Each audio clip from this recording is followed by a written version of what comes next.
नमस्ते। मैं एडवोकेट पूजा भदौतिया फिर से एक नई बहुत इम्पोर्टेंट जानकारी के साथ मैं आपके सामने पेश हुई हूँ। ये मैटर है डीए के बढ़ने से, यानी कि कितने प्रतिशत बढ़ोतरी हुई है आपके डीए में सरकारी कर्मचारियों के लिए।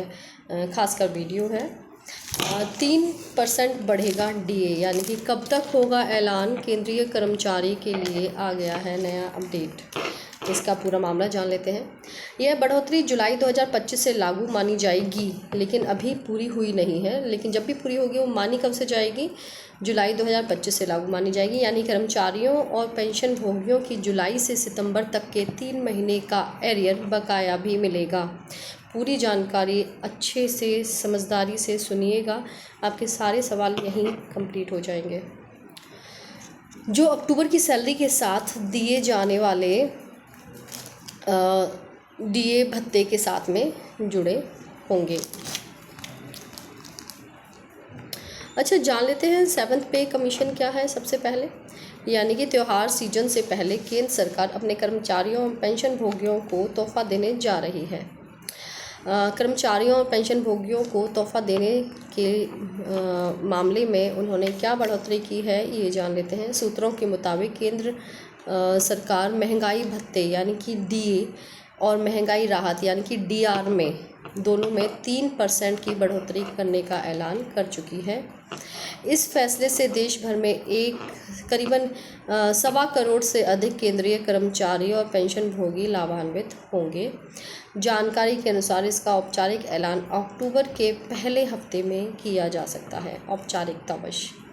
अभी कितना भत्ता मिल रहा है उसकी थोड़ी सी एक पेडिग्री देख लेते हैं। बिजनेस टुडे की एक रिपोर्ट के मुताबिक सरकार ने इस बार घोषणा का समय खास तौर पर दिवाली के समय ही रखा है, ताकि इस कर्मचारियों और पेंशन भोगियों को त्योहारी मौसम के अतिरिक्त राहत मिल सके। बता दें कि संशोधन के बाद कर्मचारियों का डीए 55% से बढ़कर 58% हो जाएगा, यानी कि पूरे 3% की आपकी बढ़ोतरी हो जाएगी। यह बढ़ोतरी जुलाई 2025 से लागू मानी जाएगी, यानी कर्मचारियों और पेंशन भोगियों को जुलाई से सितंबर तक के 3 महीने का अरियर यानी कि बकाया भी मिलेगा, जो अक्टूबर की सैलरी के साथ दिए जाने की पूरी संभावना है। कब होता है डीए रिवीजन, आपको इस चीज़ की भी जानकारी होनी चाहिए। केंद्र सरकार हर साल 2 बार डीए की बढ़ोतरी करती है। पहला संशोधन होली से पहले यानी कि जनवरी जून की अवधि के लिए, दूसरा संशोधन दिवाली से पहले यानी कि जुलाई सितंबर अवधि के लिए। पिछले साल अक्टूबर 2024 में सरकार ने दिवाली से करीब 2 हफ्ते पहले डीए बढ़ाने का ऐलान किया था। इस साल दिवाली इस साल 20-21 अक्टूबर 2025 को है, और उसी को देखते हुए उसे कर्मचारियों के लिए त्योहारी तोहफा माना जा रहा है। डीए कैसे तय होता है? डीए की गणना 7वें वेतन आयोग के तहत औद्योगिक श्रमिक उपभोक्ता मूल्यांक सूचकांक यानी कि CPI-IW के आधार पर की जाती है। इसका फॉर्मूला है कि मैं आपको बहुत शॉर्ट में बताऊंगी ताकि आपको समझ में आ पाए, क्योंकि ये इतना आपकी जानकारी से रिलेटेड नहीं है। इसका फॉर्मूला वैसे होता है 12 महीने की CPI-IW औसत पर आधारित होता है, जो कि जुलाई 2024 से जून 2025 तक CPI-IW औसत 143.6 रहा, यानी कि जिसके आधार पर डीए दर 58% तक हुई है। यानी अब केंद्रीय कर्मचारियों और पेंशन भोगियों का महंगाई भत्ता 3% बढ़कर 58% हो जाएगा, जिससे लाखों परिवारों को आर्थिक राहत और त्योहारी सीजन में अतिरिक्त लाभ मिलने की पूरी संभावना है।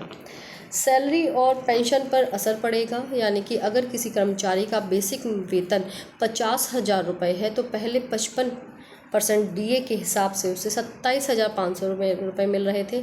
अब 58% डीए लागू होने पर यह बढ़कर 29,000 के आसपास हो जाएंगे, यानी कि हर महीने कर्मचारी को 1,500 1,500 रुपये अतिरिक्त मिलेंगे। इसी तरह यदि किसी पेंशन भोगी को बेसिक पेंशन 30,000 रुपये है तो पहले 55% डीआर के तहत उसे 16,500 रुपये मिल रहे थे। अब 58% पर यह राशि बढ़कर 17,400 के आसपास हो जाएगी, यानी कि पेंशन भोगी को हर महीने 900 रुपये ज़्यादा मिलेंगे। हालांकि यह बढ़ोतरी व्यक्ति की सैलरी या पेंशन पर निर्भर करेगी, लेकिन सामूहिक रूप से अगर देखा जाए तो करोड़ों परिवारों की आय में अच्छा खासा इजाफा हो जाएगा। अर्थशास्त्रियों का मानना है कि फ़िलहाल यह डीए बढ़ोतरी कर्मचारियों और पेंशन भोगियों को अल्पकालिक राहत दे सकती है, लेकिन असली बदलाव 8वें वेतन आयोग के लागू होने के बाद ही दिखेगा। उसमें एक आपको अच्छा खासा अमाउंट बढ़कर मिलेगा।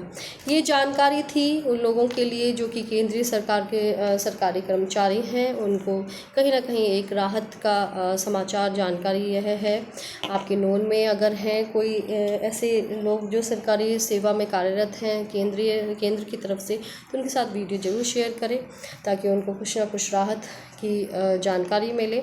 ज़्यादा से ज़्यादा वीडियोस को शेयर करें ताकि सबको नॉलेज हो, सबको जानकारी मिले जो सरकार की नीतियां हैं। जहां तक अगर हम कोशिश कर सकते हैं कुछ अपनी जो सरकार की तरफ से नीतियां निकलती हैं या कोई हमारे लिए कोई नई उपयोग करने के लिए जिससे हमें लाभ प्रदान हो सके, ऐसी कोई नीति आती है तो मैं आपके साथ ज़रूर शेयर करती हूँ ताकि आप उसका लाभ उठा सकें।